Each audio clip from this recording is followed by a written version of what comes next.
Hello everyone, in today's video we are going to learn how to contact eBay customer service by phone. Let's get started. First of all, open your eBay app. Make sure that you have already logged into your account. Once you are logged in, tap on My eBay on bottom left and this will open your account.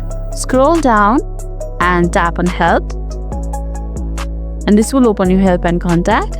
On the Help and Contact page, scroll down and click on Contact Us. And this will open this page. Now select the topic that you need help with. For example, I need help in fees and billing. Tap on fees and billing. Then you will be asked to select the option on the fees and billing. Now tap on the problem that you are having with. For example, I am having problem with free credits. Tap on it.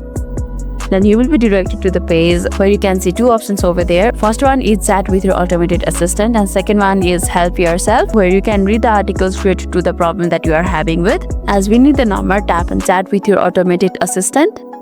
And this will open a message section, and over here ask for customer service phone number. And that's how we can contact eBay's customer service by phone. If this video made your day a little bit easier, don't forget to like and subscribe for more amazing tips. Thanks for watching and I'll see you in the next video.